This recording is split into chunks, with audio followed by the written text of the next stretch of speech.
Hey, good evening everybody. It's Kentario. I'm finally back doing another video for Christ in Comics. I know it's been a while. I actually had to get a new phone. I'm working now with a Galaxy Note 10 Plus. This is my new phone because the other one was the screen was breaking, the visual was messing up on the bottom half of it, and I didn't feel comfortable recording with that. So that's why it took me over a week to do another video. So I thank y'all for being patient with me, among other things. But I did want to also make sure that I was, one, prepared for doing this video, and two, I wanted to make sure that I try and minimize how much time I'm actually using.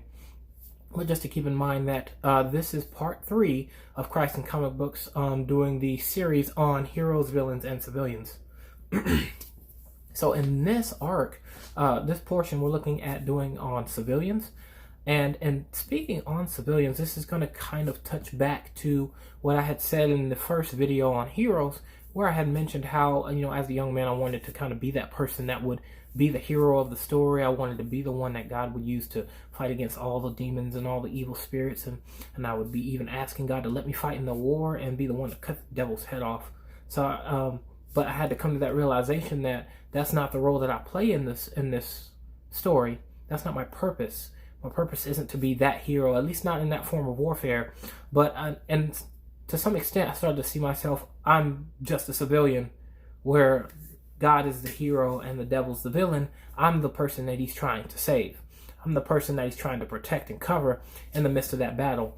Now, that thought does grow to another level, and that's another video I want to do. Hopefully, I'll be able to do that today, and we'll get into that a bit later.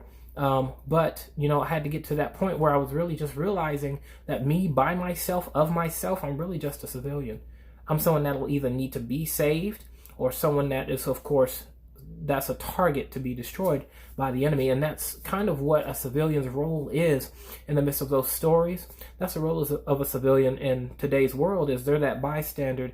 They're that person that, gets caught in the crossfire in the midst of the battle between police officers and robbers, killers, or mass shooters, terrorists. All of those battles are taking place. Those are the villains, and then there's the heroes, and we're caught in the crossfire of that battle. The hero is caught up in having to make that decision. Do I sacrifice that person to make sure that people turn out to be saved in the midst of this battle? The villain is thinking, I'll use him to deter the hero from even being able to make the wise decisions of even saving them, so that I could take out the hero. And then at the end of it, I might just shoot him too, just because he'll just be another casualty in the midst of my mass destruction that I'm trying to pursue. And that's one of the two roles that we play in this. One of the things I want to start off, there's a part 1 here I want to speak on when it comes to us being the civilians, and one of which is our role when it comes to heroes and the villains. So for the heroes aspect, we're the person that they're trying to protect. We're the ones that they're ensuring is making sure that is, taken care of. So one example, Spider-Man, when you look at him and how he is around New York, he knows that his capacity for ensuring the survival of the majority of the people is by functioning at the level of New York City and not trying to go outside of that all too often. Now, there's several times where he's, went to other countries, other cities, other dimensions trying to save people. But he normally kind of keeps his realm enclosed with New York City. And if you ever read the stories of when he's saving people, and when you're watching it, you're seeing he's going from person to person, to situation, making sure everybody is okay, securing every individual in that moment. And that individual security is another thing that really makes Spider-Man stand out, is how he values the individual over the whole majority. That kind of expands on the hero's realm. For instance, you have like Guardians of the Galaxy, or even now they have Iron Man, and then they have Thor going into being like galactic heroes, ones that would go out into space to fight the threats, to ensure that the world itself is being protected. Outside of, individual to individual salvation, they're making sure that at least we've done save the planet from destruction. Similarly, that's what was so important about what the Fantastic Four did when it came to dealing with Galactus, because Galactus was looking to devour the planet, and the Fantastic Four were able to get their hands on a weapon that would be able to destroy Galactus. So Galactus made a deal with the Fantastic Four that he wouldn't eat the Earth, as long as they wouldn't, of course, destroy him. As I covered, there's several, deeper reasons for Galactus. However, he was that enemy at that time. So that was a planetary salvation. They even go as far as, cosmic level battles that take place to ensure the salvation of the galaxy itself. You really see that in the Infinity War storyline and the Infinity Gauntlet storyline, where Thanos is looking to get rid of everyone in the universe, and the heroes are coming together to do what they can to ensure the salvation of the entirety of the universe, regardless of, while we're still going about doing our thing, car accidents, people getting shot, people getting robbed. Those little things are happening, but there's a galactic battle that was also taking place as far as those comic books were going. And then you have, of course, the villain, where the villain is the one that's looking to use you. They're looking to destroy you, steal from you. They're looking to bring chaos into your life. And that's some of the things that villains find pleasurable in the midst of what they're doing. In one sense, they're looking to do that simply because they view you as weak. In another sense, they see you as blind. So since you're so blind, you are otherwise viewed to them as useless. So they look to get rid of you. And then another aspect being that the hero is so focused on ensuring your salvation on a high extent, especially in the comic book realm. They're focused on ensuring your salvation. They use you as that shield, as that sacrificial lamb, so to speak, to throw you under the bus to cause the hero to be distracted so that they can take out the hero and maybe even you in the process. So that is really where we play out in those stories. We get tossed to and fro between the two, between the hero and between the villain. And that gets me into the second part. In doing this one, I really consulted with my wife, my life partner, the person I trust the most with whenever I have anything on my mind, to kind of just lay my thoughts out on the table. And she helps me organize these thoughts. And in speaking with her, one of the things she really conveyed for me was the vitality of the individual and what they go through when all of these things are actually taking place. What is a human being thinking when all of this chaos is happening? What is a person feeling when all of this chaos is happening? What do they have to live with after all of this is said and done? And that is probably the biggest thing about that warfare is, what about us? What about us? What's going to happen to us? What is going to be the end result of us? Who's going to fix what we've lost? Who's going to restore that to us? You may have saved me, but you weren't able to save my daughter or my son. You were able to save me, but you weren't able to save my mother or my father. My neighbors are gone now. This isn't the life that I used to know. Simply because you kept me from dying at that villain's hand, I still have to live with everything else that was lost in the midst of this fight. I have to take a different route to school. I have to take a different route to work. I may not even have my job anymore. So we are severely impacted by the acts of the battle between the heroes and the villains. We are strongly impacted. And in one sense, that is somewhat what plays a part in people's lack of faith in God and trusting Him to be able to take care of all things. Because regardless, in the midst of this battle, there are casualties that are suffered. And we have to live with those things that take place. As far as comic books go, I think the one that best captures this instance would be, I don't want to use this simply as an example, throughout the Civil War storyline for Marvel, when the Avengers were involved and several other heroes were involved in warfare and determining, whether or not heroes will be required to join on the governmental level as a contracted job and, give up their identity so that the government knows exactly who they are and they're, sent out under that, systematic control, or if they could act as they have been, and the simplest way to put this, as a vigilante, going about and doing their heroism as they pleased. And so that was the biggest part about the Civil War. The thing about the Civil War is that's actually deeper. As I looked into it and I watched the videos. Again, Comics Explained does a great job. You can find him on YouTube. He does a wonderful job of explaining comic books, at least in a way that I've been able to receive and retain the material that he's been speaking on. And he references what's like a mini series that is incorporated alongside the storyline of the Civil War, where you see people who are journalists going about and taking note of these stories, going about and asking the questions that the civilians would be asking, going about and gathering the information for what is happening. And you see these characters as if they're going down the street, and then the next thing you know, what you just read about in Volume 2 is blowing up in the back scene, and then you see their reaction to what's actually happening. And that gives you the civilian's perspective on what's happening in this great and dire moment. And those things mean so much. I think those are so important. And when you look at those taking place, you're just like, wow, this is actually how I feel when this is happening. Sure, I look at the hero and wonder, man, I wish I could be them. Sure, I look at the villain and I say, man, I hope I'm not them. But when we look at the civilian, we're like, wow, this is what I would feel like if explosions were happening behind me and I didn't have any way of stopping all the destruction taking place. So I couldn't help the hero beat the bad guy. You know, all I can do is run. All I can do is gasp and be fearful. All I can do is maybe record this moment because it'd be cool to share with my friends that I got to witness this villain get taken down. You know, that's how we really see that. And, you know, when you realize that that's kind of like your place, it makes you wonder what more is there for you outside of, you know, getting tossed to and fro. I watched My Hero Academia Season 4, the first episode, and I'm hoping this isn't a spoiler for anyone, at least people that really care about the series, really like the content.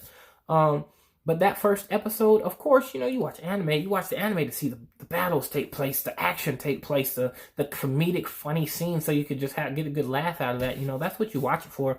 So little fillers don't really mean much to a lot of people. But when I saw the first episode, that's exactly what it referenced for me when I saw how, I think his name was Takuda or Takada. He was a journalist who has cameras in his body. That's his quirk. And he went to UA to go and observe the young heroes that have been in training, that have constantly been contending with the villains. I think it's class 1A, I could be wrong, but it's Midoriya's class with Bakugo, Todoroki, Kirishima, all of them, Uraraka, their class. He was going to observe them because he started to put together the pieces that All Might has passed the mantle on to somebody.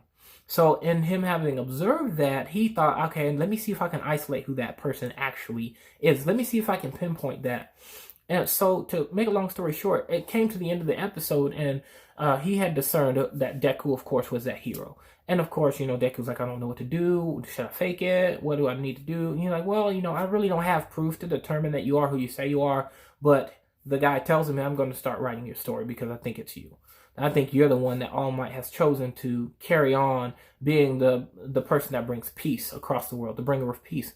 And so what he also told him was, he told him the story of what happened when he was a child, what started everything for him, what even kicked into it, what brought his quirk to life for him was All Might had saved his father. And the first picture he captured was the panicked look on his father's face, even as All Might was saving his dad. And he took that picture, he produced that picture, put it in a newspaper, and that was a very big moment for Takuda, that character, that journalist. And what he was saying was, it wasn't simply that moment seeing his dad be saved, but what it brought to him and his family after that. It gave them a hope that they could have life. It gave them a hope that everything was going to be all right. He maintains that hope. And now that All Might is gone, he knows that that hope can continue, not simply through Deku, but through the next generation. And then that's one of the big things that that they were trying to portray with that episode, was that the next generation is going to take on the responsibility of ensuring that those that can't defend themselves will be defended, will be cared for. Even though we know that there are going to be some losses suffered through this, we know that you will continue to fight on our behalf. And that's what's so powerful about our relationship with Jesus Christ, is Jesus Christ goes to battle on our behalf. Jesus Christ going to die for our sins was a fight in and of itself. Him sending the Holy Spirit to come and dwell inside of us to ensure to us that, hey, I may have gone up to be with my Father, but you're not alone. You're being comforted by this Holy Spirit, which will remind you of the love of Christ, what Christ has taught you, how to be strong in the midst of knowing that Christ has everything under control. Faith is the substance of things hoped for, the evidence of things not seen. So that faith that you maintain for Christ is a heavily maintained hope that everything's going to be all right, no matter what casualties or tragedies that we may suffer in the midst of our walk. So that is so important to us as Christians. Two scriptural references I want to use here in regards to this video is, if you look in Exodus chapter 2, I believe it is, verse 23, all the way to chapter 3, verse 7. In this moment, you see where this is when the children of Israel are in slavery. This is when Egypt is reigning over them. Egypt is concerned with their population growing and is looking to basically cause them to suffer, making them suffer. And they were suffering for hundreds of years. I believe it was a total of 400, but it might be more, that they were suffering and they were crying out to God for help. And in those verses, that's where you hear it show I hear the cries of my people. God is referencing that in that moment. I can hear the cries of my people. I hear them crying out for me to come help them, that they need me, that they need me to come deliver them. They've maintained a hope that I'm that hero for them. They continue to believe that I'm their hero. I haven't done anything for them as a people per se. I've mostly been working with their father Abraham and father Isaac, father Jacob. I was working for, with them as individuals. Now that this population has grown to be a people, now these people need me to demonstrate for them that I am the God that I say I am. And even when he went to go select Moses, he told Moses, I heard the cries of my people. I heard the cries of my people. That's what's happening in chapter 3 all the way to verse 7 is Moses is getting that information from God that, here, look, I'm hearing the cries of my people. My people need me to come save them. And I'm going to do exactly that through you. That's that call that he put on Moses. Now, a lot of people have contentions with the faith and with God and wondering, well, okay, sure, that's Old Testament. But where's God activating and operating now? This is what he did to cause that to take place. It's going to happen in 2 parts. But and the main thing to point out with this is he did that. You can see that in Matthew, I believe it's chapter 23, verse, I believe it's 36 through 47. This is one instance I value personally from having read it and observed it for myself.